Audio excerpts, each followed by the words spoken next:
Dur bekliyorlar.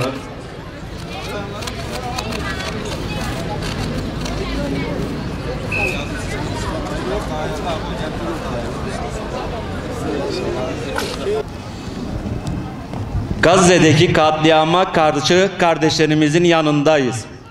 İnsanlık tarih boyunca gördüğü en büyük zulümlerinden birine şahitlik ediyor. Apartheid rejimi işgalci İsrail, kadın, çocuk, yaşlı ve sivil ayırt etmeksizin Gazze'de soykırım suçu işliyor.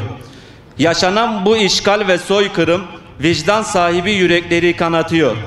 Başta bölgemiz ve Orta Doğu olmak üzere tüm dünyanın huzuruna kast ediyor. 198 gündür bütün dünyanın gözleri önünde işgal çetesi ABD'nin de desteğiyle insanlık adına ne varsa yıkıp tahrip ediyor. Buna karşı ise Gazze halkı dünyanın şerefini kurtarmak için varoluş mücadelesi veriyor. Bizler de bu direnişe destek vermek için 6 ayı aşkın bir süredir meydanlardayız. Kardeşlerimizin yalnız olmadığını dualarımızla, sloganlarımızla, açıklamalarımızla ve infaklarımızla bütün dünyaya ilan ediyoruz. Gazze'deki Filistin Sağlık Bakanlığı'ndan yapılan açıklamada İsrail'in Gazze şeridine 198 gündür sürdürdüğü saldırılarda 35 bine yakın masum sivil hayatını kaybederken yaralı sayısının 77 bine çıktığı bildirildi. Zalimler için yaşasın cehennem! Zalimler için yaşasın cehennem! Zalimler için yaşasın cehennem! Gazze'de katliam var ama aynı zamanda izzetli bir direniş var. Umudumuzu kaybetmeyeceğiz. Aksa tufanı İsrail'in yenilmez ordusu ve istihbaratını yerle bir etti. Dünyanın bütün güçleri bir araya geldi ama bir avuç imanlı Kassam Tugaylarını yıkamadı. Gazze'deki direniş imanın ne büyük bir güç olduğunu bizlere göstermiştir. Batı'nın bizlere sunduğu modern köleliğin karşısında sadece Allah'a kul olmanın ne büyük bir şeref olduğunu Gazze'deki direniş bizlere göstermiştir. 1948 yılından beri işgal edilmiş toprakların her tarafındaki Filistin halkına, dünyanın her yerindeki sabırlı ve mücahit Filistin halkına selam olsun.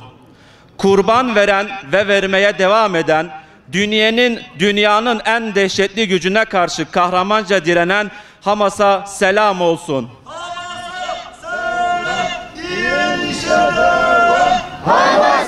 selam, direnişe devam. Hamas'a selam, direnişe devam. Birbirine sabrı tavsiye eden ve cihadı bir şiar olarak benimseyen, teslim olmayı reddeden Filistin halkına selam olsun. Binlerce şehit veren, evlatların binlercesi tutsak alınan, yaralanan, tutuklanan, evlatlarını katliamlara, evlerini bombardıman edilmelerine ve toprak gaspına kurban veren Filistin halkına selam olsun. Gazze'nin izzeti diriltiyor ümmeti. Gazze'nin izzeti diriltiyor ümmeti. Kahrolsun İsrail sözleri. Kahrolsun. Amerika kahrolsun. Kahrolsun. Gazze'de şu anda on binlerce insan yeterli gıdaya ve suya ulaşamıyor. Evet, ne yazık ki on binlerce insan 2024 yılında dünyanın gözleri önünde açlık ve susuzluk sebebiyle ölüm tehlikesiyle karşı karşıya kalmış durumda. Gazze'deki insani krizin hafifletilmesi için şehrin enerji ve temiz su ihtiyacının acil olarak karşılanması gerekiyor.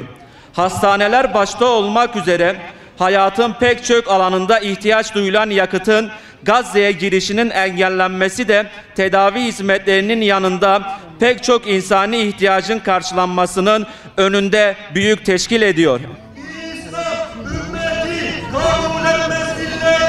İslam ümmeti kabul etmez illeti. İslam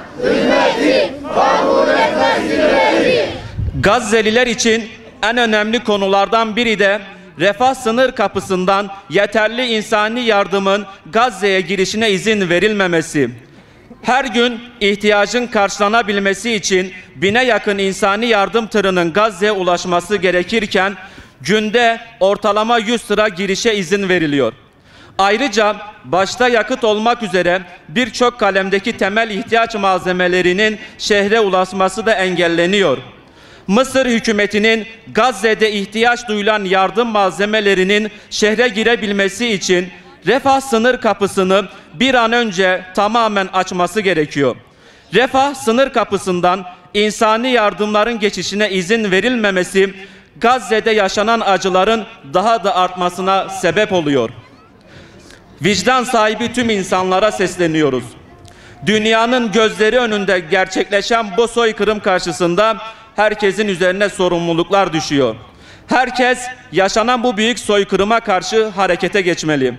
Uluslararası kuruluşlar, sivil toplum ve devletler, işgalci İsrail'in zulümlerinin öne geçmek için alınması gereken adımları acil bir şekilde atmalı.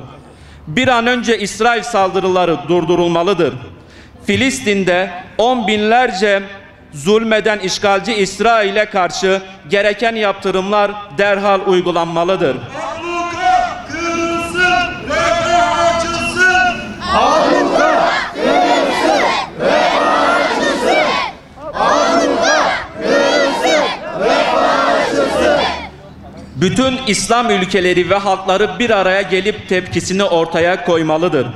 İsrail, hukuksuz işgal hareketi ve katlettiği insanlar için uluslararası hukuk önünde ve tüm dünyanın vicdanında hapsedilmelidir. Kendini İslam'a ve Mescid-i Aksa'ya adamış Gazze halkına buradan selamlarımızı iletiyoruz. Sizin izzetli duruşunuz tüm dünyayı hayran bırakıyor. Zalim Siyonistler yaptıklarının hesabını verecek ve cehenneme sürülecek. Sizler ise bu ödediğiniz bedel karşısında cennetin en güzel makamlarında ağlanacaksınız inşallah. Buradan tekrar yüksek sesle ifade ediyoruz ki Mescid-i Aksa, Gazze ve tüm Filistin özgür oluncaya kadar mücadelemizi gücümüzle sürdürmeye devam edeceğiz. Aksa tufanı tüm coğrafyanın özgürlük hikayesidir. Bu hikayenin bütün kahramanlarını buradan bir kere daha selamlıyoruz. Kahrolsun ABD, kahrolsun İsrail, kahrolsun küresel emperyalizm. Yaşasın Gazze direnişimiz, yaşasın nehirden denize özgür Filistin, yaşasın küresel intifada.